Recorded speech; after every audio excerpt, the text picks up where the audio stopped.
प्रिय विद्यार्थियों, online class में आपका स्वागत है। तो आज हम हिंदी नाटक के जो विशेष तथ्य हैं या जो विशेष जानकारी है मैं आपको बताने जा रहा हूँ। हिंदी नाटक का जो हिंदी में जो नाटक विधा है उस नाटक विधा में हिंदी का सबसे पहला नाटक कौन सा है, ठीक है ना। उसके बारे में जो अलग अलग विद्वानों ने अपने अपने मत प्रकट किए हैं, लेकिन जो कुछ विद्वानों जो मत हैं जो वास्तव में तथ्यात्मक हैं, जो मैं आपको बता रहा हूँ यहाँ पर ध्यान दीजिए। जो हिंदी का जो सबसे पहला जो नाटक है, ठीक है ना, जो मौलिक नाटक माना जाता है वो रीवा नरेश के जो महाराज है विश्वनाथ द्वारा रचित है आनंद रघुनंदन को माना जाता है। किसको माना जाता है बच्चों? आनंद रघुनंदन को माना जाता है। ये मैं थोड़ा ऊपर देता हूं, माना जाता है, आनंद रघुनंदन को माना जाता है, ठीक है ना। और ये नाटक जो लिखा गया समय इसका जो समय है 1700 ईस्वी के आसपास, ठीक है ना। 1700 ईस्वी में यह नाटक लिखा गया है। ध्यान देने की बात है कि हिंदी का सबसे पहला मौलिक नाटक है रीवा नरेश महाराज विश्वनाथ द्वारा जो रचित जो नाटक है आनंद रघुनंदन को उन्होंने माना है और वो नाटक 1700 ईस्वी के आसपास लिखा गया माना जाता है। तो दूसरे विद्वान हमारे सामने आते हैं हिंदी साहित्य के भी, जो आधुनिक हिंदी साहित्य के पिता के रूप में भी माने जाते हैं, भारतेंदु हरिश्चंद्र का है। उनके जो पिताजी गोपाल दास गिरधर दास ने जो नाटक लिखा नहुस, और वो नाटक लिखा 1857 ईस्वी में लिखा गया है। उन्होंने अपने पिता द्वारा लिखा हुआ नहुस नाटक को हिंदी का पहला नाटक माना है। किसने? भारतेंदु हरिश्चंद्र ने माना है।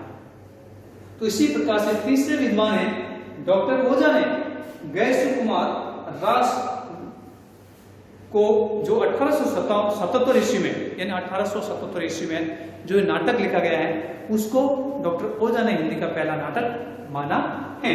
तो तीन विद्वान विशेष रूप से हमारे सामने पहले आते हैं। एक तो विश्वनाथ महाराज ने आनंद रघुनंदन को, तो भारतेंदु हरिश्चंद्र ने गिरधर दास द्वारा, ठीक है, नहुस को, तो डॉक्टर ओझा ने गैस कुमार रास को ये हिंदी के पहले नाटक की संज्ञा दी है, ये पहले नाटक माना जाता है। इन तीनों विद्वानों ने बताया, बहुत सारे विद्वानों ने बताया, लेकिन जो तथ्य रूप में जो हमारे सामने ये तीन विद्वान हमारे सामने उभर के आते हैं। इसके बाद जो हिंदी में अनेक प्रकार जो नाटकों की विधा या नाटकों के जो प्रकार है, वो नाटकों के जो भेद है वो अलग अलग रूपों में चल पड़े, ठीक है ना। नाटकों की जो विषय वस्तु है और उनके आधार पर, जैसे मान लीजिए हिंदी का जो पहला दुखांत नाटक, दुख की भरी विषाद भरी जो वेदनाएं जो नाटक को हमें देखने को मिलती है, वो हिंदी का प्रथम दुखांत नाटक रणधीर प्रेम मोहिनी। ये नाटक बहुत बड़ा प्रसिद्ध है और उस नाटककार के जो नाटककार लिखने वाले हैं लाला श्री निवास दास द्वारा ये नाटक माना जाता है। हिंदी का प्रथम दुखांत नाटक लाला श्री निवास दास द्वारा रचित रणधीर प्रेम मोहिनी को माना गया है। और इसी प्रकार से हिंदी का सर्वप्रथम अनुदित नाटक, ध्यान दीजिए, हिंदी का सर्वप्रथम अनुदित नाटक अथवा खड़ी बोली का पहला नाटक, ध्यान दीजिए, हिंदी का सर्वप्रथम अनुदित नाटक या खड़ी बोली का पहला नाटक शाकुंतलम, ध्यान दीजिए, क्या नाटक है? शाकुंतलम 1863 ईस्वी में लिखा गया है। और इसको जो अनुवाद करने वाले विद्वान है राजा लक्ष्मण सिंह ने जो खड़ी बोली में जो संस्कृत का जो नाटक है उसको उन्होंने हिंदी में खड़ी बोली में लिखा, अनुवाद में किया, इसका अनुवाद किया और उस नाटक का नाम है शाकुंतलम। 1863 ईस्वी ये नाटक लिखा गया है राजा लक्ष्मण सिंह द्वारा। तो इसी प्रकार से हिंदी का सर्वप्रथम जो अभिनीत नाटक है, अभिनय किया गया रंगमंच के ऊपर जो नाटक जो अभिनय किया गया है उस नाटक को, ध्यान दीजिए, हिंदी का सर्वप्रथम अभिनीत नाटक जानकी मंगल है 1863 जो सीता प्रसाद त्रिपाठी द्वारा लिखित है। और इस नाटक में सर्वप्रथम भारतेंदु हरिश्चंद्र ने इसमें अभिनय किया था। और उन्होंने उस समय इस नाटक में अभिनय करते समय कहा जाता है कि उन्होंने अपनी मूंछें कटवा ली थी। प्राचीन समय में या उस समय हमारे देश की बात जब स्वतंत्र नहीं हुआ उस समय पुरुषों की प्रथा थी कि मूंछें रखे, और जिस समय सर्वप्रथम भारतेंदु जी ने स्वयं मूंछें कटवा करके नाटक का अभिनय किया, तो ये बहुत बड़ा एक नयमोल की बात है। इस प्रकार से हिंदी का प्रथम अभिनीत नाटक जानकी मंगल को माना जाता है और इसमें सीता प्रसाद त्रिपाठी ने लिखा है और ये 1868 में इसको लिखा गया है।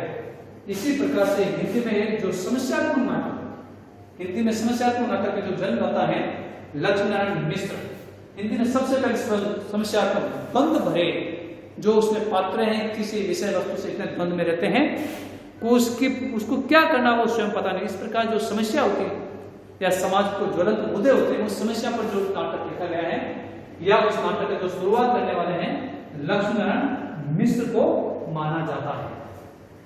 और इसी प्रकार से हिंदी में ऐतिहासिक नाटकों के जन्म दाता इतिहास की विषय वस्तु को लेकर के, इतिहास के विषय वस्तु को लेकर के जो नाटकों का जो सबसे पहले जो प्रारंभ करने वाले हैं जयशंकर प्रसाद।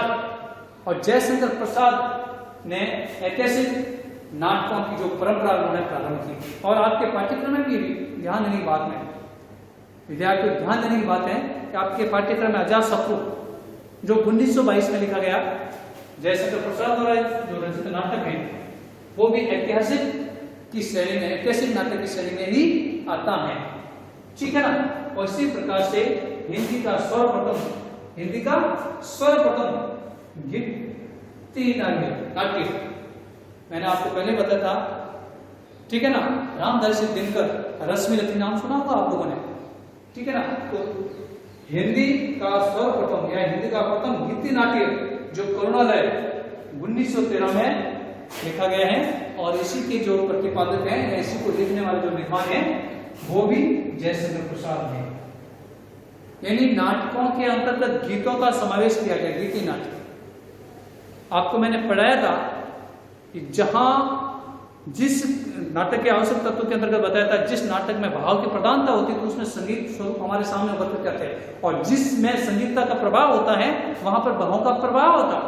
इतना तेजी से प्रभाव होता है कि व्यक्ति या उसमें जो लिखने वाला होता है वो भावनाओं को होकर के न जाने अपनी कल्पना का माध्यम लेकर के अनेक प्रकार के काव्य का वो सृजन कर बैठता है। और इसी प्रकार से वहां संगीत का जो प्रभाव वो सर्वप्रथम देखने को जो मिलता है गीति नाटक में, जिसको गीति नाट्य की संज्ञा दी गई है और वो है करुणालय नाटक। और हिंदी का सर्वप्रथम नाटक गीति नाट्य है 1913 में और इसके प्रतिपादक हैं या लिखने वाले हैं वो है जयशंकर प्रसाद। और इसी प्रकार से भारत का सबसे पहला पाश्चात्य रंगमंच, भारत का सबसे पहला पाश्चात्य रंगमंच जो बंगाल में स्थापित किया गया है, रंगमंच। ध्यान दीजिए, नाटक कहां पर प्रस्तुत किए जाते हैं बच्चों? रंगमंच पर। और रंगमंच पर जो नाटक के अंतर्गत जो पात्र होते हैं और वो पात्र अपने उद्देश्य की पूर्ति के अनुसार, अपने विषय वस्तु के अनुसार वो वहां पर रंगमंच पर अभिनय करते हैं और पाठकों और श्रोताओं को विषय की तरफ ले जाने में सक्षम होते हैं, ठीक है ना। और इसी प्रकार से ध्यान दीजिए, इसी प्रकार से जो और आगे केंद्रीय नाटक जो स्थापना है, केंद्रीय, एक बात और बताता हूं मैं, केंद्रीय नाटक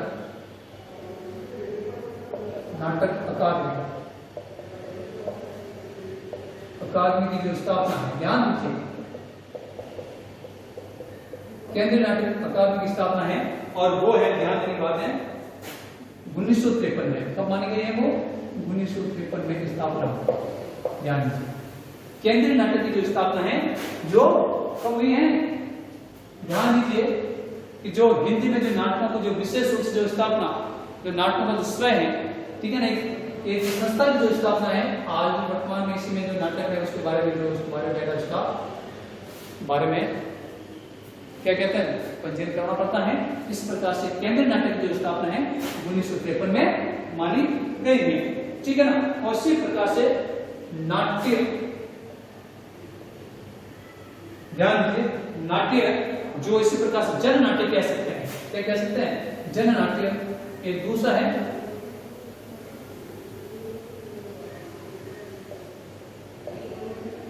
नाट्य संघ। ध्यान दीजिए, जन नाट्य संघ की स्थापना, जन नाट्य संघ की स्थापना 1919 ईस्वी में, 1919 में मानी गई है। ध्यान देने की बात है। तो देखिए, नाट्य के जो विशेष तत्व हैं मैं आपको बता चुका हूं और इन्हें नाटकों को जो आज आश्रय देने के लिए उन नाटकों के लिए एक संस्था की स्थापना की है जिसका नाम है केंद्रीय नाटक अकादमी, और वो उसकी स्थापना 1953 में हुई है। और इसी प्रकार से जन नाट्य संघ की दूसरी एक संस्था और है, वो संस्था का नाम जन नाट्य संघ की स्थापना वह 1989 में स्थापित हुई। इस प्रकार से नाटकों की विषय वस्तु को लेकर के नाटकों का जहाँ पर भी रंगमंच पर अभिनय करें तो वहां पर उसको पहला पंजीयन कराया जाता है। इस प्रकार से ये हमारे नाटक के विषय के बारे में विशेष रूप से जो जानकारी है मैंने आपको प्रस्तुत की है। धन्यवाद। अगली क्लास में हम और नाटक के विकास के बारे में पढ़ेंगे। धन्यवाद।